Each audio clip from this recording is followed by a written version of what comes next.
Transgender ಹಕ್ಕುಗಳಿಗೆ ಬೆದರಿಕೆ, ಕೇಂದ್ರ ತಿದ್ದುಪಡಿ ಮಸೂದೆಗೆ ರಾಜ್ಯವ್ಯಾಪ್ತಿ ವಿರೋಧ. ಹೌದು, ಈ ತಿದ್ದುಪಡಿ ಮಸೂದೆಯಲ್ಲಿ ಲಿಂಗತ್ವ ಮತ್ತು ಲೈಂಗಿಕ ಅಲ್ಪಸಂಖ್ಯಾತರು ಎಂಬ ವ್ಯಾಖ್ಯಾನವನ್ನು ಸೀಮಿತಗೊಳಿಸುವ ಪ್ರಯತ್ನ ನಡೆಯುತ್ತಿದೆ ಎಂದು ಸಂಘಟನೆಗಳು ಆರೋಪಿಸಿವೆ. ಹಿಜ್ರಾ, ಕಿನ್ನರ್, ಅರಾವಣಿ, ಜೋಗ್ತಾ ಮೊದಲಾದ ಪರಂಪರೆಯ ಗುರುತುಗಳಿಗೆ ಮಾತ್ರ ಮಾನ್ಯತೆ ನೀಡುವ ಮೂಲಕ ಇತರೆ ಲಿಂಗ ವೈವಿಧ್ಯಮಯ ವ್ಯಕ್ತಿಗಳನ್ನು ಹೊರಗೊಳಿಸುವ ಸಾಧ್ಯತೆ ಇದೆ ಎಂದು ಎಚ್ಚರಿಕೆ ನೀಡಲಾಗಿದೆ. ಸ್ವಯಂ ಗುರುತಿನ ಆಧಾರದ ಮೇಲೆ ತಮ್ಮ ಲಿಂಗವನ್ನು ನಿರ್ಧರಿಸಿಕೊಳ್ಳುವ ಹಕ್ಕು ಕಾನೂನುಬದ್ಧವಾಗಿ ದುರ್ಬಲವಾಗಬಹುದು ಎಂಬ ಆತಂಕ ಕಾರ್ಯಕರ್ತರಲ್ಲಿ ಹೆಚ್ಚಾಗ್ತಿದೆ.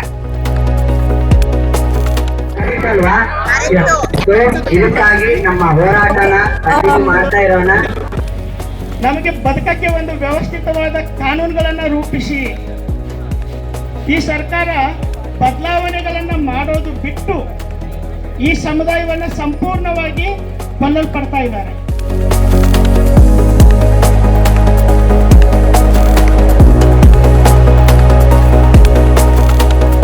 ಸಂಘಟನೆಗಳ ಪ್ರಕಾರ ಈ ತಿದ್ದುಪಡಿ ಸುಪ್ರೀಂ ಕೋರ್ಟ್ ನೀಡಿದ ಮಹತ್ವದ ತೀರ್ಪಿಗೆ ವಿರುದ್ಧವಾಗಿದೆ. ಪ್ರತಿ ವ್ಯಕ್ತಿಯ ಸ್ವಯಂ ಗುರುತಿನ ಹಕ್ಕನ್ನು ಕೋರ್ಟ್ ಈಗಾಗಲೇ ಮಾನ್ಯಗೊಳಿಸಿದೆ ಎಂಬುದನ್ನು ಅವರು ಉಲ್ಲೇಖಿಸಿದ್ದಾರೆ.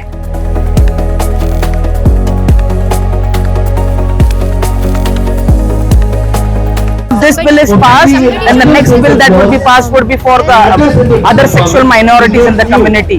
They will not recognize pansexual, they will not recognize bisexual, they will not recognize demisexual, homosexual. Where do people of alternate sexualities go? ಇದೇ ಕೇಂದ್ರ ಸರ್ಕಾರ 2019-20 ಕೋವಿಡ್ ಸಂದರ್ಭದಲ್ಲಿ ನಮ್ಮ ವಿಚಾರಗಳನ್ನ ಕೇಳದೇನೆ ಕಾನೂನುಗಳನ್ನ ತರ್ತಾರೆ. ಆದ್ರೂ ಸಹ ಆ ಕಾನೂನುಗಳಲ್ಲಿ ಹಲವಾರು ಬದಲಾವಣೆ, ಅವ್ರ ಜೊತೆಗೆ ಒಡನಾಟ, ಜಗಳ ಮಾಡೋದು, ಬದಲಾವಣೆ ಆಗ್ಲಿ ಅಂತ ಕೆಲಸ ಮಾಡ್ತಾ ಇರೋ ಸಂದರ್ಭದಲ್ಲಿ ಇವಾಗ ಸಡನ್ಲಿ 2026 ಬಿಲ್ ಪ್ರೆಸೆಂಟೇಟ್ ಮಾಡ್ತಾ ಇದ್ದಾರೆ. ಇದರಲ್ಲಿ ನನ್ನ ಲಿಂಗತ್ವದ ಗುರುತಿಸುವಿಕೆಯನ್ನ ವೈದ್ಯರು ಮಾಡ್ತಾರಂತೆ. ಅಲ್ಲಿ ಕಲ್ಚರಲ್ ಸಂಸ್ಕೃತಿ ಹೇಳಿದ್ದಾರೆ.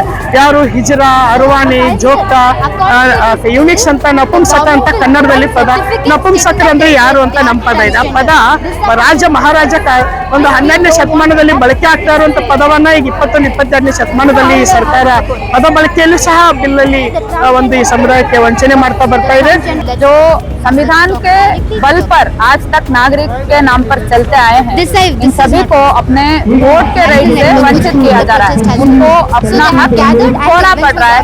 तो एफआईआर अगर हमें राजकीय तौर पर ರಾಜ್ಯದ ವಿವಿಧ ಭಾಗಗಳಲ್ಲಿ ಬೃಹತ್ ಪ್ರತಿಭಟನೆಗಳು ಹಮ್ಮಿಕೊಳ್ಳುವ ಸಂಘಟನೆಗಳು ತೀರ್ಮಾನಿಸಿವೆ.